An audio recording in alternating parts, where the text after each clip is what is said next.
Hey, everybody. I'm Zach. And I'm Jesse, and you are our wonderful Patreon patrons.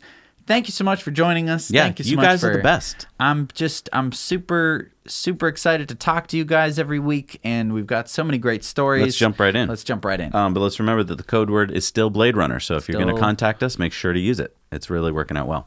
All right. So you want to choose your own adventure? I mean, there's video games now. I can have my actual. Oh, I own see. adventure. That's not good enough for you anymore. Yeah, I don't really want to turn to page 52 to see what happens if I hit the goblin with my sword, And all right, well, should have thrown the potion, I guess. All right, well, this Choose Your Own Adventure, it was designed by MIT and Climate Interactive, and it's released a new simulator this week that shows how your choices affect annual greenhouse gas emissions, global temperature rise, and energy costs over the next 80 years. So I played the game. And here were my results. So basically, I answered 9 questions, and you can do this too. We'll put the link down in the show notes below. It's real fast. I don't necessarily agree with the answers, but let's go through them here. So this first chart here is your yearly greenhouse gas emissions out to 2100. So it's 80 years from now. Now it shows that if I had done business as usual, that it would have gone to 116 gigatons. I think that's super conservative. I think that with more people on the planet, right, all of them demanding more and more things, this would not have been a sloping down curve. Why it would have been a is sloping it sloping down? That doesn't make any sense. Maybe they think that in 50 years we will have discovered fusion. I mean, come on. But under my scenario, it drops to 7 gigatons. So I was pretty conservative. I was into subsidies for green things and taxes for things that weren't. So it goes down. It shows you basically what this is showing you is if we actually implemented the right policies, we could have a huge effect. Right. Let's look at the next one here. Global temperature increase. It claims if you do business as usual, you go up 7.3 degrees Fahrenheit in the next 80 years. Under my plan, we pretty much level off at 3.2 Fahrenheit. Great. Awesome. You did it. I did it. You solved it. Solved. It was 9 questions. Or the last one here, the unit cost of energy. And again, I disagree with this one heavily. It says that if you just did business as usual, things would stay flat and go to $27 for a unit of energy, whereas my plan, it goes up and then comes back down.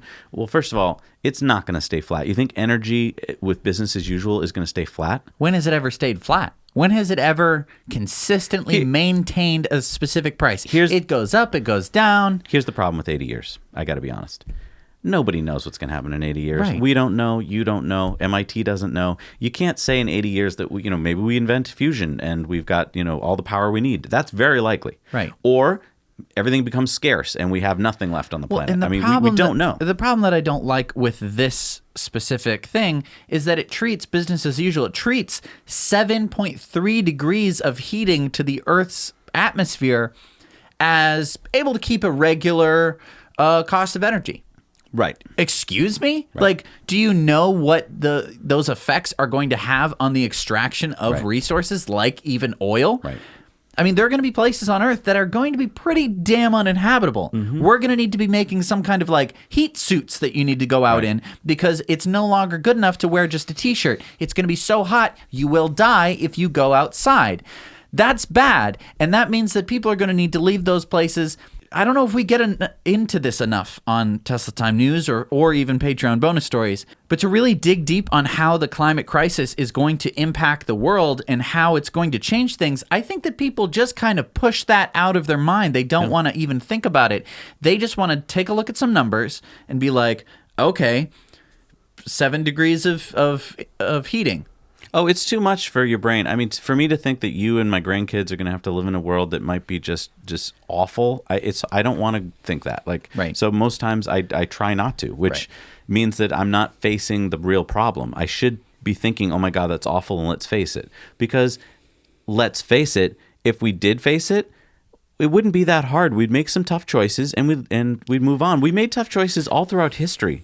I mean, people made tough choices because they had to. I mean, we heard this week how John Kerry is forming the World War Zero group because they basically want to treat climate change as we did in World War II. It's not fun, but we have to stop, this despot. So let's all do what we have to and stop it.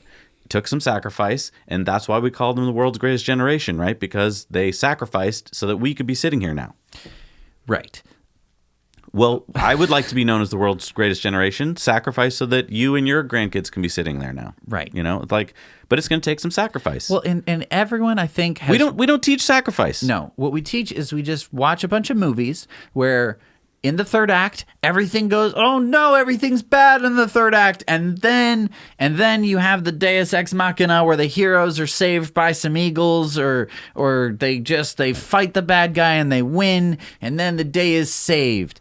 And we don't teach like, hey, maybe that wasn't the best way to do things. Maybe that was just exciting because that's a good story, but it's not how the world works. It's not how your life works. I mean, anytime you want to save anything, you have to sacrifice before it. You can't just go through life, and then be like, oh, I have a big pot of money. Right. It doesn't work. You have to have sacrificed for years and years before that to possibly have a sack of money. Right. Same thing here. We need to sacrifice now so that the planet will be around. But we don't teach about what sacrifice is. We barely teach about past sacrifices. So why would we expect our kids today to be like, hey, shouldn't we now implement sacrifice? Right. And we just think that it's bad. We think that, rationing, that was so bad. I wish we didn't have to do that. And it's like, yeah, it would have been great if we didn't have to ration during the war. But if we didn't ration, then people would have starved to death. Right. And that was happening right then. It was visceral. Everyone knew it was happening. There was reports of it every day. So everyone was like, of course, I'm behind this. But there's no reports of this every day because people can just go, fake news. I don't believe it. I don't think that hurricane was caused by it. I don't think that the sea level rise is really happening. So they can just claim it away. That's our problem. We have to somehow make it visceral enough so that everyone gets behind it and everyone says, you're right. I want to sacrifice for my grandkids. Right. All right. Let's look at something fun here. This is actually part of the sacrifice, I do want to say. This, I know it seems weird, but this is part of the sacrifice. Check this out. This is Project E, which is an electric rallycross.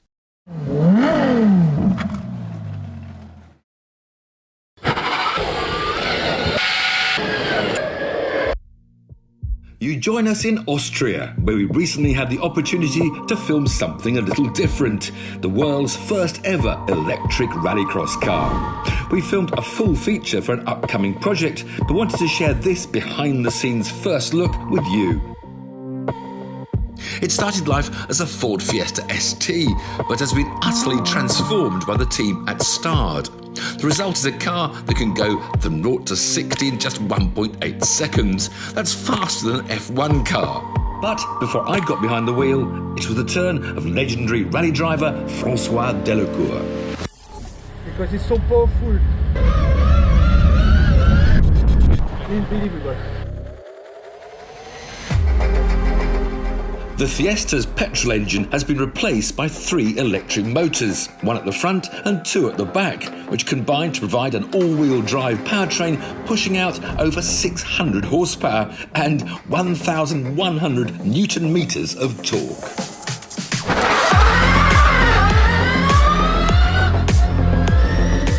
In addition to the unique powertrain, Stard have made all the usual rallycross modifications, like stripping the interior and swapping some of the body panels with carbon fibre replacements.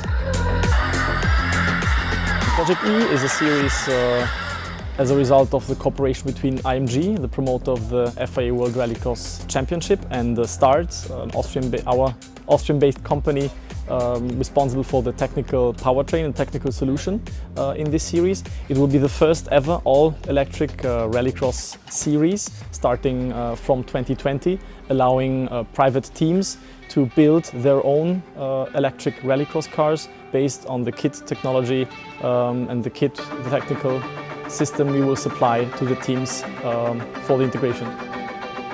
As I said back in our Tesla GT video last year, rallycross really does lend itself to electrification, probably more so than any other motorsport. The short run times of just a few laps mean that battery power can sustain a whole race, negating the need for lifting and coasting and allowing drivers to race with full power at their disposal. I like to be caught by myself sometimes.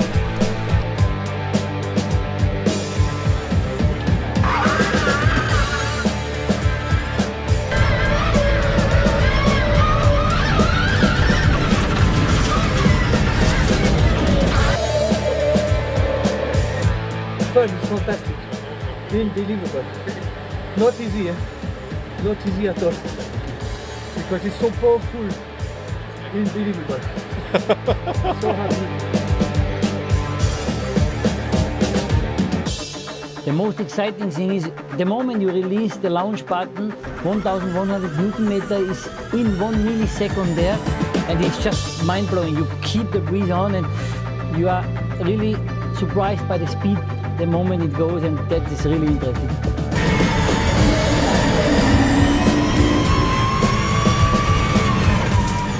The new electric series will comprise part of World Rallycross race weekends from next year. And it would be great to see what manufacturers come up with for this new format. Finally, it was time for me to get behind the wheel, but I'm afraid you'll have to wait for the full feature for my reaction. Rest assured, it's a good one. My heart's pacing, so I suppose my heart's going a bit fast now. I couldn't stop laughing, that was the only problem.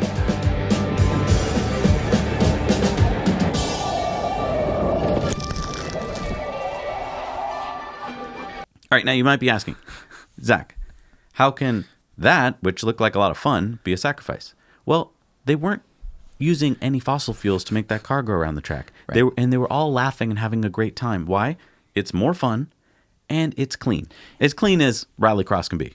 Right. Obviously, you're burning rubber and brakes and all that. But let's just think about this for a second. It's able to go 0 to 60 in 1.8 seconds. That's incredible. Which is faster than the Tesla Roadster. It's lighter and more agile, and it's a rallycross car, and they have magic in them. The drivers couldn't stop laughing after they were done. I think that this is going to be one of the things that actually saves us, because one of the problems with electric cars throughout history is that they've been underpowered. In the 20s and the early, I'm talking 1910s, 1920s, they were cars for women because they weren't all that powerful, but they were very easy to maintain and start and run. And I think that has permeated further into the future when our technology has meant that you have a car like this that can pretty much outcompete a lot of other rallycross cars. I think that this is going to be the savior because it's going to show people, just like the Model S shows people constantly with its 0 to 60 time, that electric can work and be powerful, be exciting, and be... There's lots of different ways that we need to show that electric transportation can work, from buses to cars to rallycross. And I think that every step in the right direction is just that. It's a step in the right direction. You know the only thing that bothered me? What? Is that it's a Ford Fiesta. Uh-huh. And so Ford gets to keep their name on the car. But it's not a Ford Fiesta, let's be honest. The only piece of Ford left is pretty much the nameplate. Everything else has been ripped out of the car and replaced with electric and with, roll cages and so forth. I would argue that that's true of all rally and rallycross so what I'm cars. saying is they should, I know they had to partner with someone, but it's just so disingenuous to me to choose Ford because they don't even make an electric Ford Fiesta. If they made an electric Ford Fiesta, I'd be behind it. Right. But there is no such thing. So... why is it still got a Ford nameplate on there? Why are they calling it a Ford Fiesta? That's just bugging me. That does bug me too. All right. This is really cool. I'm not going to show this whole thing, but you're going to see a little bit just in the background. I urge you to watch this. It's about half an hour long. This is from Brian Reeby. And he, at Thanksgiving here in America, took some of his relatives, sat them aside after Thanksgiving dinner, and talked to them about the Cybertruck. Now, these are 4 guys in Minnesota who drive pickup trucks. Right. They drive, it sounds like they all drive Chevys. Yep. And it's really cool to hear 4 actual pickup truck owners who use their trucks for different reasons: suburban, ice fishing, landscaping, and to show them the Cybertruck and then ask them questions. And what I got out of this was the Cybertruck is going to work for all of them, first of all. Like, all of them, as soon as they started learning more about it, were like, I would definitely check that out. The price is right. They all admitted that their Silverados, when fully... and fully full. Yeah, tricked out. Whatever. Like, each of them has different levels, but like they were basically saying, yeah, these prices don't scare us. This is what we'd expect to pay for a truck. Right. What really surprised me was that none of the 4 knew much more about the truck other than it had its window smashed and then it looked funny. They didn't dive deep into the actual horsepower numbers, tow load numbers, any of that stuff. They had to be told them by a family member who drives a Model 3. Right. And when they asked questions about it, a lot of their questions, I mean, it's good to ask questions, but a lot of the questions showed how much misinformation they had about EVs in general. Like they really didn't, like one guy kept asking, where's the engine? You know, because like he couldn't get past until that. you see it. And yeah, there's going to need to be a lot of education, and I think more so than with the Tesla Model 3 or the Model S, because for people driving a sedan, even if it's a kind of nice sedan, I think that you're always thinking that this is kind of stupid, right? But for someone in a truck where this is the only thing that's going to be able to do What's kind of stupid? A sedan.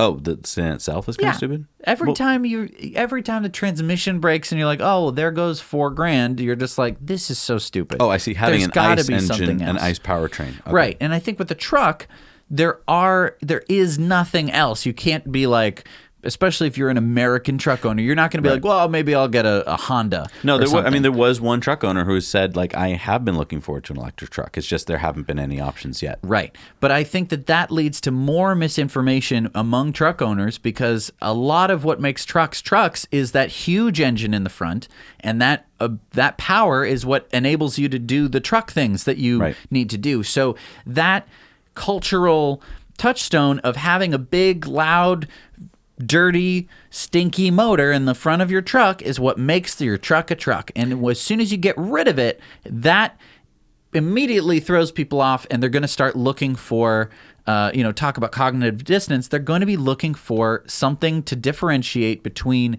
what you have and the new thing, unconscious or consciously, whatever. That is going to create an impact. And I think it's up to Tesla, and it's up to people like us to show different scenarios where the Cybertruck is going to be able to outperform the Ford F-150. I think that's why the towing competition is a huge deal. I think that Brian did a great job, because he showed that even people who are very intelligent, obviously they're smart people, they run businesses and stuff, they knew next to nothing about the truck. And I live in this little bubble with you where I think that everyone heard about the Cybertruck that day, you know, whereas even though they might have heard the word and seen the picture, they didn't know anything more than that. And so I thought everyone who was into trucks that day would stop what they were doing, would dive deep for an hour or two into what the Cybertruck was, when that's just not true. They knew just as much about it as I would know about some new truck. Yeah, right, exactly. Like, it's just, okay, it's a truck. Well, and exactly, because CNBC can just put on a story where they show the windows getting smashed. They can say that his new Cybertruck isn't so weird. It costs this much money, and it'll come out whenever. They don't have to mention that it's smash proof. They might show the guy hitting with Franz hitting with the sledgehammer, but it's not necessarily going to transfer across to someone. Here's my takeaway from it. Tesla won. Because if these guys are this interested before they've even learned more than half an hour's worth, wait until somebody in their network has one that they get into. Because it's butts and seats. Again, until butts and seats, you don't have a sale. I mean, yes, there's obviously some 300,000 people with pre-orders who get it because they've probably driven Teslas before and stuff. But to all the rest of the world, they've got to experience it. And that is why the Tri-Motor is so important, because that 0 to 60 time of 2.9 is going to blow their pants off. Yeah. Let's be honest. And that is what's going to get the sale. We're not even talking about plowing snow yet. One of the reasons you get a pickup truck, one of the big reasons in the Northeast and other parts of the country, is to plow snow. It's like the major use of your truck. You're maybe a landscaper for 9 months out of the year, and then you plow snow for 3 months. With an electric truck, you don't have to like rev your truck up and drive it for 10 feet to get enough, inertia going to push the snow plow. You just freaking Exactly. I mean, it's going to be amazing. And I just made an engine sound that shows you how, like, I can't show the power this thing's going to have. It's a new type of power, right? Yeah. Power has always been loud. Yeah. Tesla has shown that power can be a lot quieter. The truck is super important. I definitely think that the 0 to 60 is what's going to sell this truck. I know that it's stupid. I know that the price, I know that I think that for 75% of truck owners, that's going to be the thing that clinches it for them. I thought that in the beginning, but now that I've really started to absorb it, I think that's definitely a push you over the top factor. But I think that the vault, the stainless steel, like there's so many other amazing parts of this truck. The gas savings is one of the biggest ones. There's so obviously. many. It's going to be an overwhelming win. Mm-hmm. All right, let's check this out. So Jerome Guillen, who's the Tesla's president of automotive, he sent out this email to Tesla Roadster owners. Now, these are the original Roadster owners. He said, "We appreciate your continued and pioneering support for Tesla. We realize that we need to improve service for Roadsters. We are putting in place a dedicated channel to help you with all your Roadster needs. This means dedicated service advisors, service technicians, and repair centers." So just to give you some perspective, Tesla produced just over 2,000 Roadsters between 2008 and 2012. And up until now, they've been busy building other cars. They kind of stopped making Roadsters, obviously. Right. And that was, 7 years ago. So parts has been kind of hard. If you needed, a new battery or whatever, like you're kind of stuck in a lot of cases. Mm-hmm. So it made a lot of original Roadster owners kind of mad because it's like, hey, we invested a lot in your company. Right. And I think that it's really smart that they're doing this. I think that they definitely should have done this a little sooner because those people are their most ardent and biggest fans. And if as soon as you turn even a small percentage of them away, you're missing out on a huge opportunity as a company. So I'm glad that they're doing it now. It shows a good side of Tesla, a good side of their company. But I think on the other end of this is that it's a really great networking tool because, well, I mean, if I'm a Roadster service technician or service advisor, which sounds like a fun job, I'm going over to George Clooney's house and talking to him about his Roadster. Hey, George, how's it going? Absolutely, yeah. Oh, my daughter, she would love to. Oh, great, that's awesome. Yeah, let's talk about your Roadster. Oh, you want those kinds of tires on it? Cool. Well, hey, my cousin, he would love to be in one of your movies. I'm just saying. Can I just burst your bubble there? Well, what? I think that when you're George Clooney level, you have a guy who takes care of your Roadster and brings it to the service center. And why do you need your service advisor then? Why wouldn't you just fire that guy? No, well, use the service advisor. No. But I mean, George has his own car guy. Yeah, he's not going to talk. Okay, maybe not George Clooney, but maybe like a real car guy, like Jay Leno. Oh, sure. Yeah. You're going to oh, Jay, how's it going? Whatever. Yeah, no, you're right. So you want that job? I'm sure there's lots of car guys. There are lots of car guys that are famous. No, it sounds like a great job. I mean, that's just another opportunity for people out there, like become a Tesla Roadster service tech. I mean, it's a great job. I feel like those people already have been at the company for a really long time. Probably, but maybe they're retiring. And maybe they need new blood. I don't know. All right, let's check out this new one. This is from CBS TV. Check out this video. New tonight, possible trouble on the horizon for the gorgeous waterfront of the Florida Keys. Monroe County making a shocking announcement today that some roads and homes may be surrendered to the sea.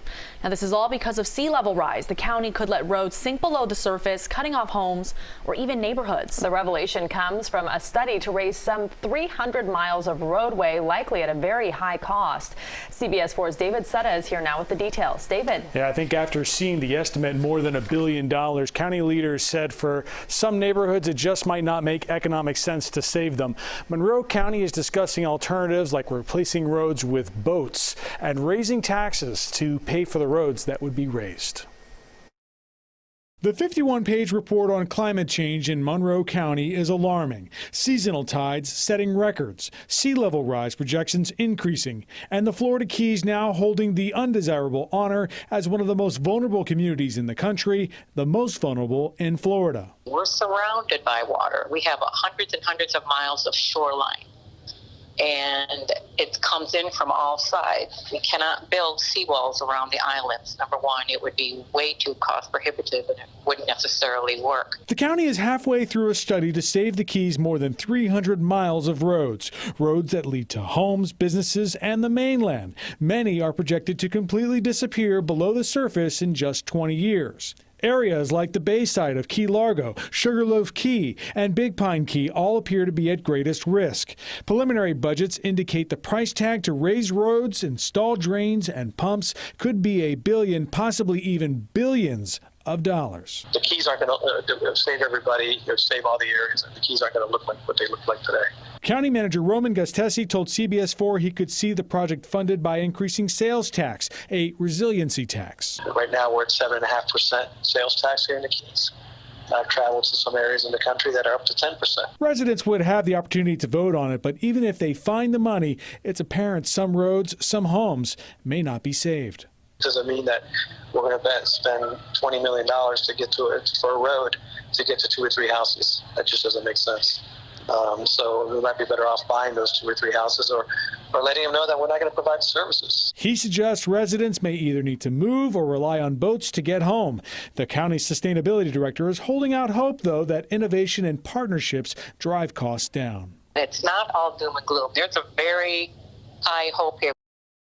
And hope is good, but the county has already hired lawyers for advice. They are asking questions like, do they legally have to raise your roadway? And can government plan to let a neighborhood go underwater?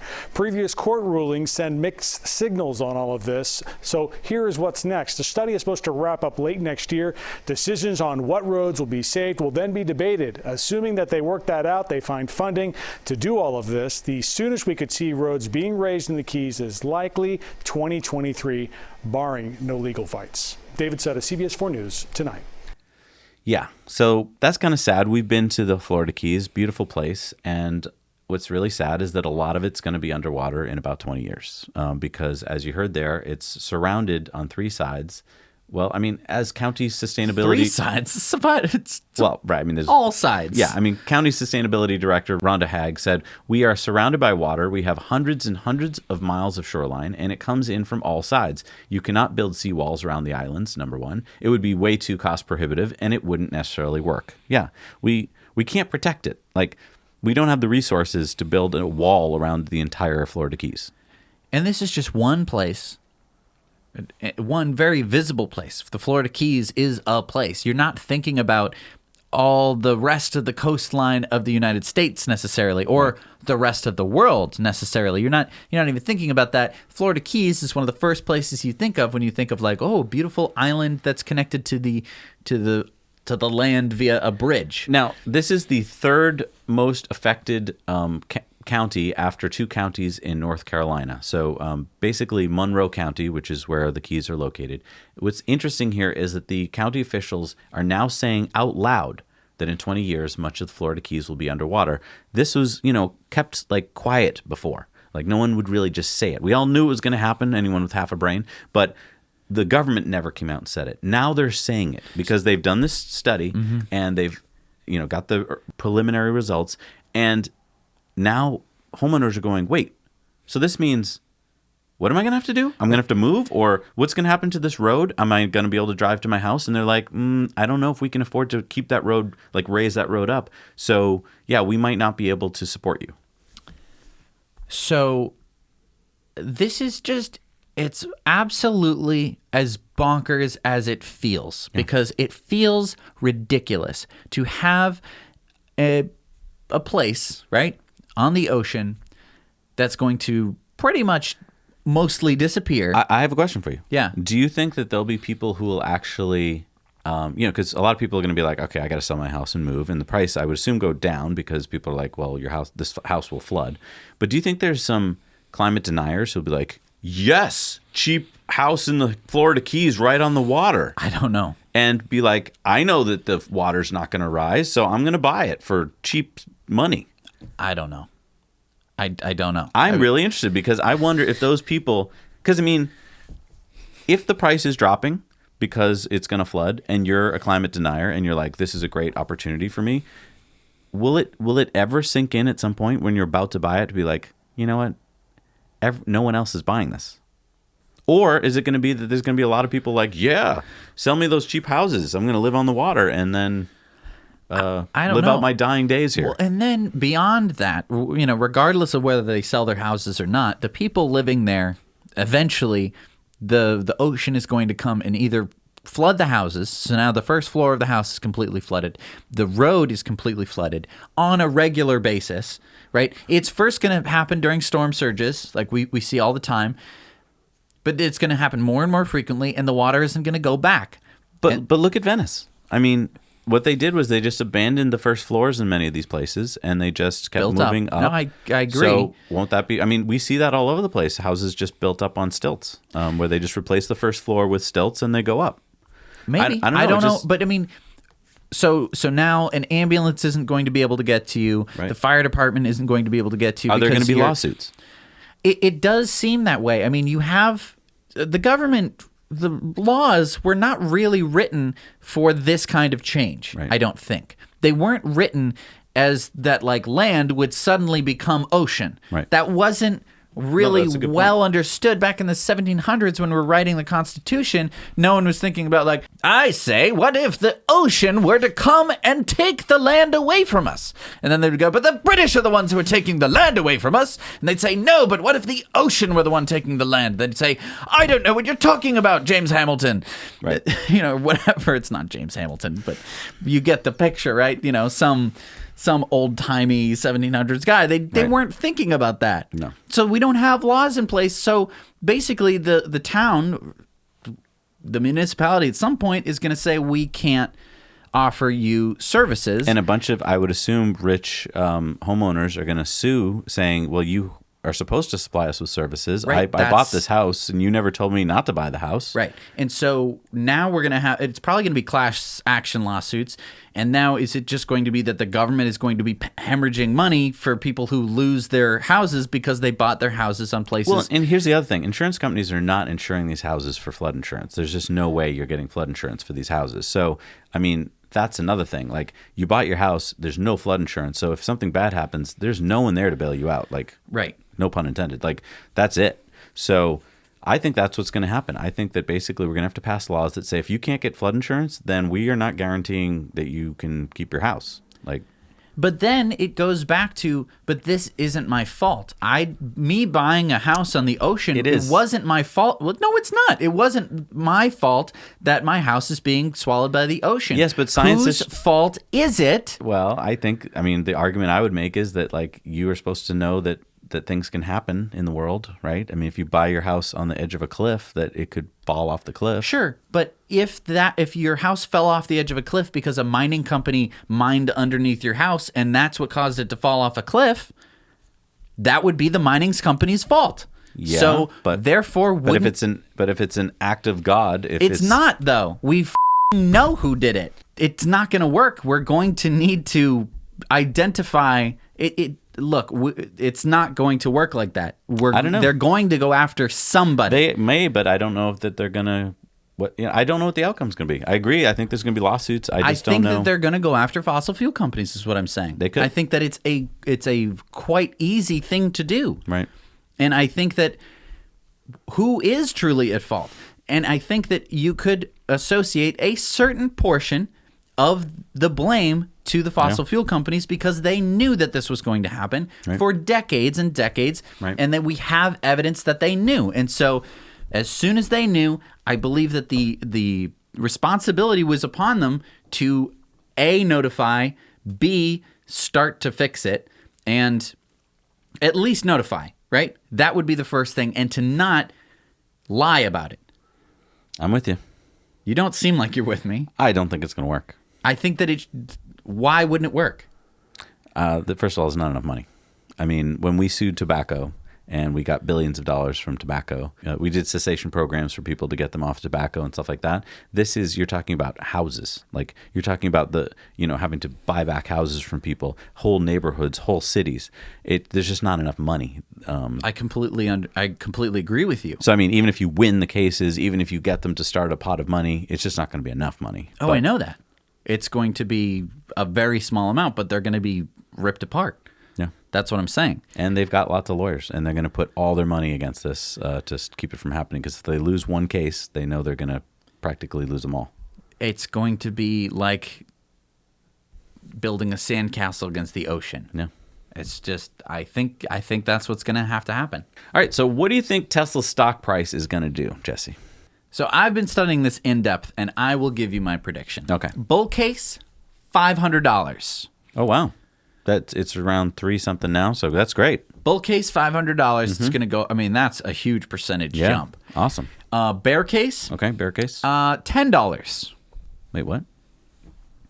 Wait, you just said bull case was 500. Yeah, but the bear case, if it does badly, well, that would $10. be if it like blew up. Like if every, what are you talking about? $10. That would mean it was worthless.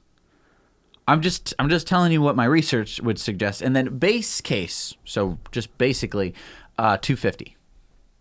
What? So basically, in other words, I would continue to believe that Tesla is fundamentally overvalued, but potentially strategically undervalued. That's all just made up words. What are you talking about? That's what I would judge based on my research. Okay, well, I'm just kidding. This isn't my bull bear case. This is, of course, Adam Jonas. Wait, whoa. Adam Jonas is an actual analyst for Morgan Stanley.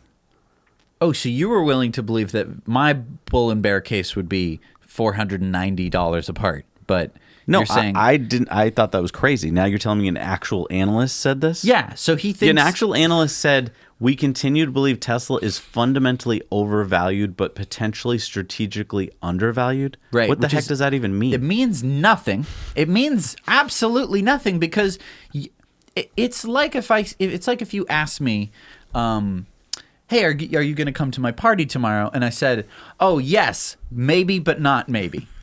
You'd be like, no, just are you coming or not? Maybe, but not maybe. It doesn't tell you anything. It's not helpful. It's not useful. You'd be like, oh, how much do you think it's going to cost for dinner? And I'd be like, well, I think it would cost somewhere between $500 and $10.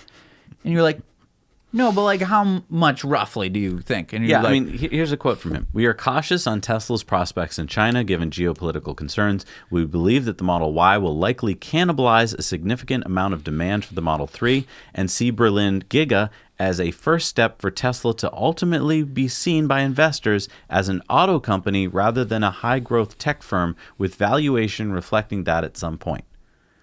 What the heck? What? So what? Let's start at the very, very beginning. We're cautious on Tesla's prospects in China. Based on what? Right. The China government loves them. The factory's up and running. They have a car that everyone wants. There's been no production or supply issues. Like, why are you being cautious? I mean, there's it's good. Nothing to it's be good cautious to be cautious, but there's nothing. Like everything's going great.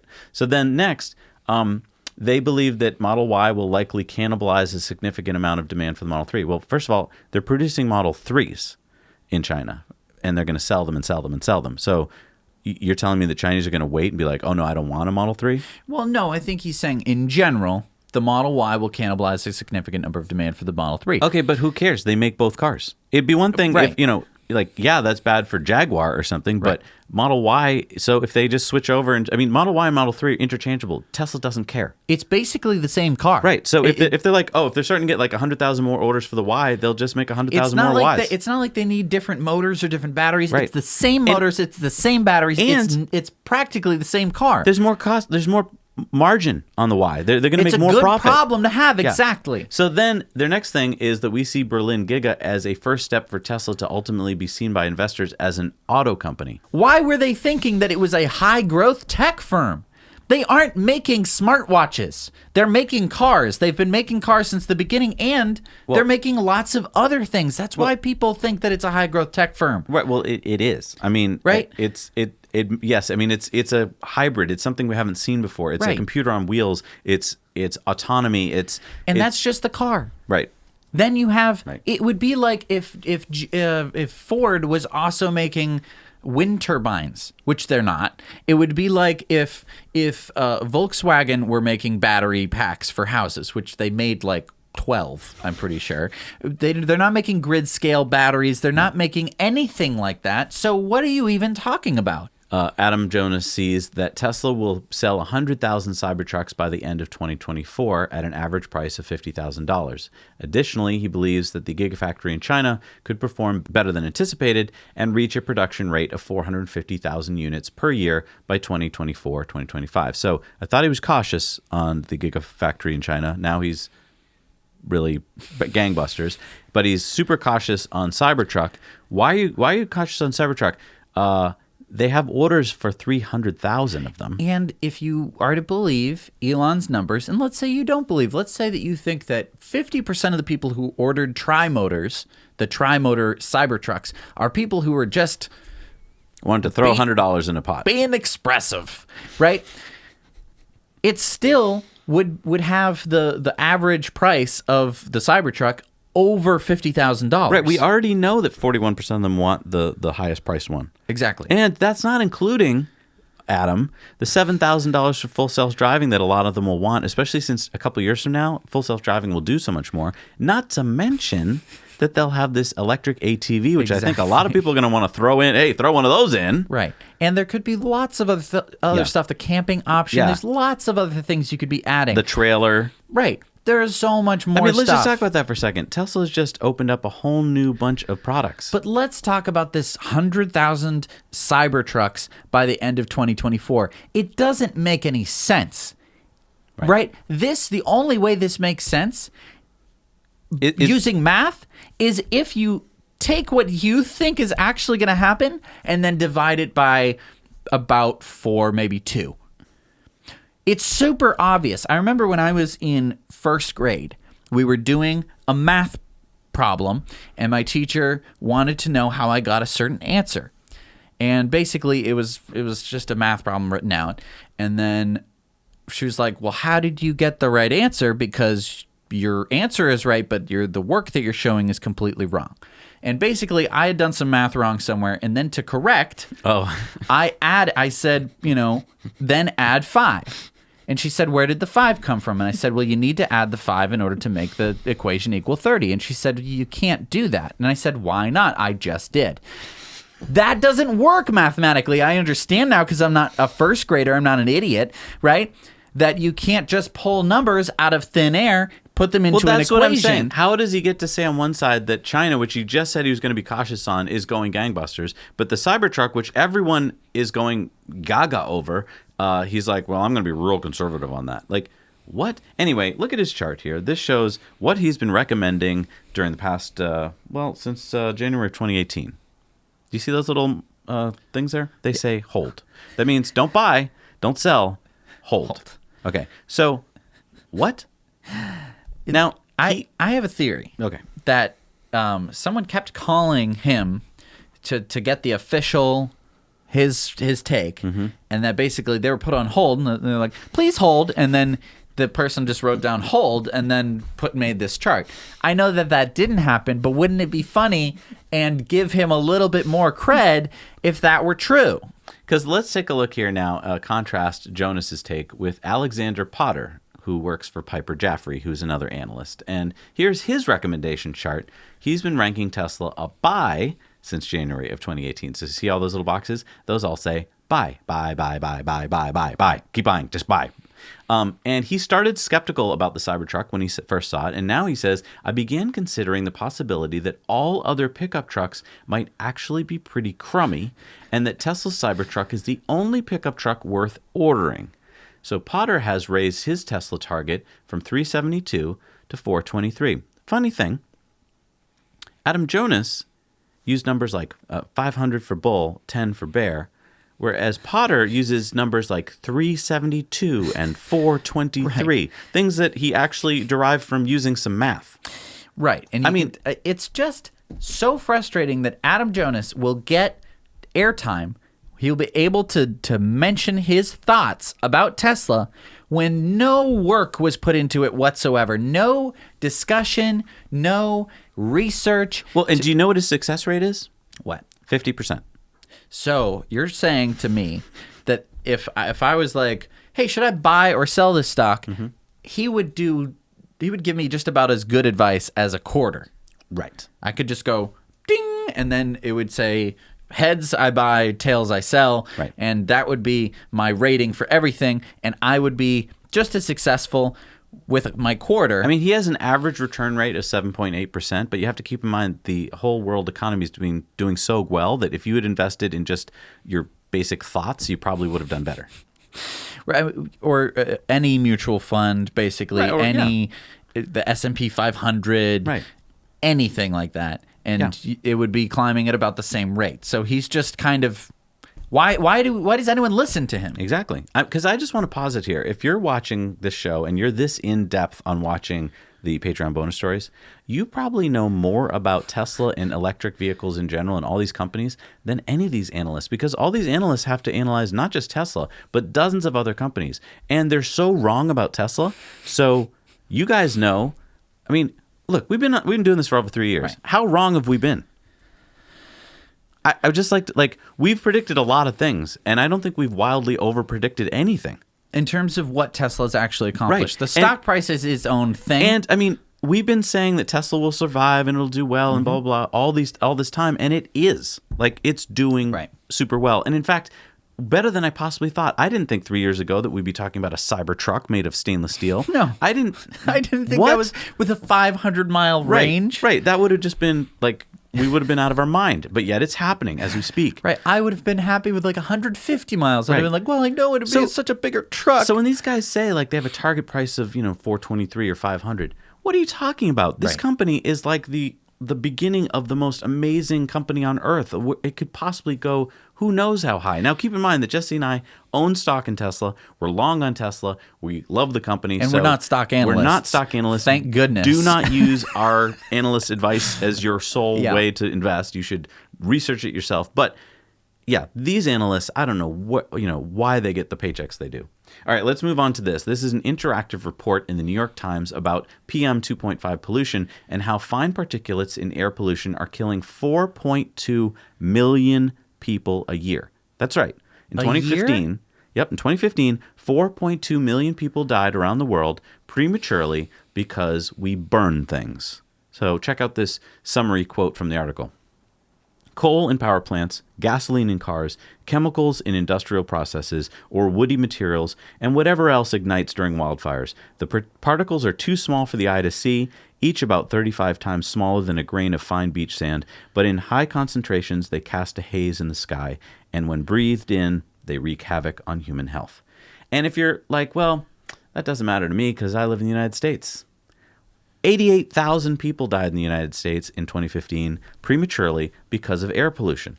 88,000. That's twice the number of people, more than twice, that died in car accidents. So it's like a plague. It is. It's like if that number happened to any other thing that happened, if it was like gunshots or I don't know what else would it be, eating hamburgers, then like the government would step in and be like, okay, wait, we're passing a law here. We gotta save people. Well, eating hamburgers. I mean, if you look at the heart disease rates, disease is killing over 500,000 people in the U.S. every year. So you're right. You're right. That's a bad example. Hamburgers is definitely maybe the government isn't good at stopping people at all. You know what they're good at is when there's something that's really good on camera, a death that's good on camera, like a Boeing crashing, then they're like, oh, we got to stop that. But other than that, it doesn't matter how many thousands of people die. If it's something that you can't see, if it's not obvious, I think that's one of the parts about air pollution is that for the most part, you can't see it unless it's really, really bad. Obviously smog in San Francisco and LA and also in China and stuff like that. Definitely take a look at that interactive map. You'll definitely appreciate the air that you're breathing, but it's still not clean enough. If you live in a place that's clean, I mean, but look, if you live in India, if you live in China, right, the air there is horrible. I know. And I wish it was just, I don't know what it's so solvable. I know. It is solvable, but I wish it was more visible. I wish you could see it more. I wish you could be like, I have an understanding that, like, when your roof leaks, it's pretty obvious. The roof is leaking. There's stains in your roof. Oh my gosh, the roof is leaking. I need to do something about this. You don't just go, well, whatever. Right. I'll just let it leak all over the floor, and then I'll let it leak through the next floor, and then I'll have it go to the basement and freeze and break the foundation of the house, right? You do something about it pretty damn quickly because you realize that that's bad. If you couldn't see it, if it was an invisible leak somewhere, like a gas leak, luckily they put smells in it so we can smell it. But again, you do something about it. You don't just go like, it's fine. Right. Because you can smell it. If we could actually sense this, because humans were not evolved for air pollution. Right. We were evolved for a pristine, beautiful But Earth. here's the thing. Even though you and I can't see this stuff on a day-to-day basis, because there is science and we can now see it through reports, now we see it. And yet we still do nothing about it. Exactly. I could forgive us all if we knew nothing of it, but we do know nothing. We do know about it. So like, why are we not? Oh, it's just frustrating. And again, it goes back to education, because education gives us another critical thinking. Critical thinking. It gives us another sense. Yeah. It gives us another way to see the world or to interact with it and understand it. Because for babies, taste and sight and touch is basically all you need, and sound. All the 5 senses, that's basically all you need. For the kinds of humans that we are, the humans that have control over the planet, we need more senses, and that's stuff that we actually have to learn in school, because it's not something that we are hardwired with. We don't have an extra third eye somewhere that's looking around and seeing pollution, or some kind of special Neuralink, pollution dude. nose. Neuralink. Exactly. If we could have that, if you could have a sensor that would be picking up air pollution, and it would either it could be a pain in your head, you'd be like, the pollution. Well, I mean, there are apps now actually where you can walk around a city and it can tell you, you can look at it and see like, oh my God, this street is really bad. Like, I mean, that's, I don't know. All right, let's move on to Viv's Cybertruck ad. Check this out.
This is why I love the Tesla community, because Tesla's not about to make an ad like this. They're like, well, you're lucky we made any footage of it at all. But put that footage together into a cool ad, and like that grabs people. And I mean, the really cool part is that Viv and lots of other people on Twitter have so many followers that it's essentially free advertising for Tesla. Yep. And Tesla has done this all by creating goodwill for their company. Yep.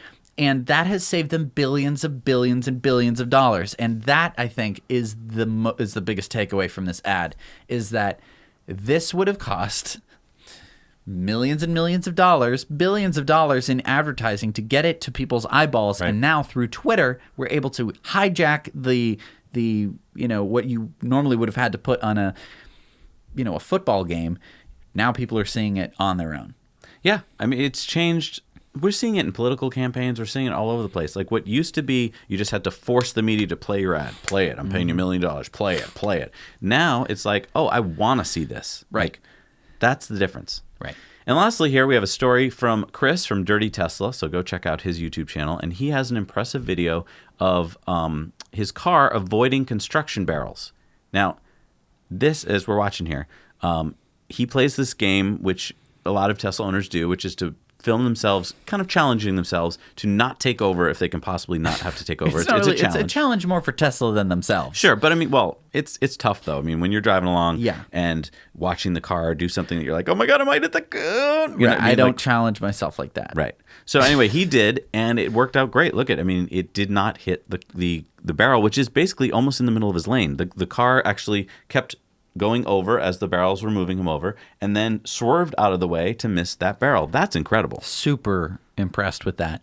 And because that was not going slow. I mean, looks like he was going about 50 miles an hour.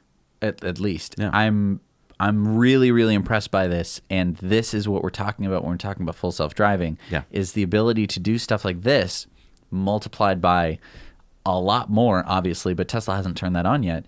I mean, this is hardware 2.5 version 2019.40.1.1. Now, I want you to imagine in a couple of years when we're at 2021.40.1.1, okay? Right. When the computer has so much more. You can't, my brain cannot fathom how much smarter the system is going to be, because that one barrel there got transferred, all that information got transferred to the entire fleet. The entire fleet got smarter because of that barrel. Right. And that's incredible. And as humans, I don't think that we understand as much how you can get smarter, because for the most part you're stuck with the brain you got, right? There's no brain transplants. Well, and can we talk about memory for a second? Yeah.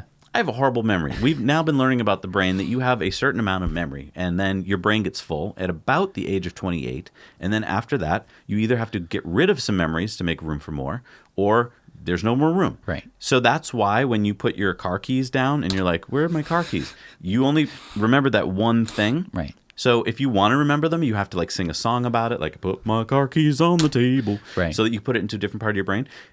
And anyway, you've filled up your brain. So if I was driving along and I'm like, okay, so when I see a barrel, I should do this. I have to store that, and then I have to retrieve it someday. Well, I'm a human. Right. My memory's not that good, whereas a computer is perfect. Right. And your processing power, let's face it, is Exactly. going to get worse at some point. Yeah, all of my sensors are going to wear out. Right, the sensors are going to wear out, the speed, and you can't just just replace it with the new one. Exactly. Yet. Whereas the car keeps getting better sensors, faster computers, better software. It's able to run more efficiently.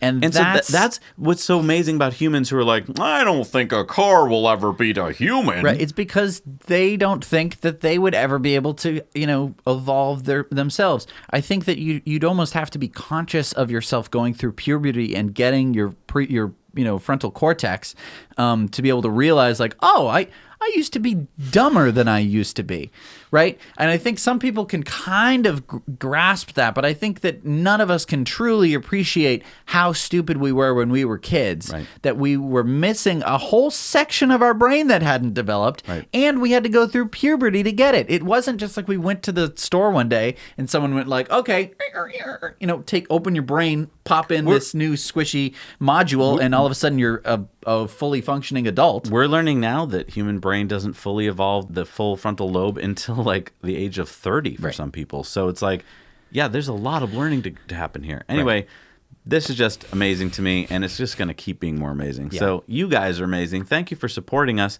We couldn't be doing any of the stuff that we're doing on the show without you. It is incredible. Literally every week, probably multiple times a week, we stop and we're like, you know what?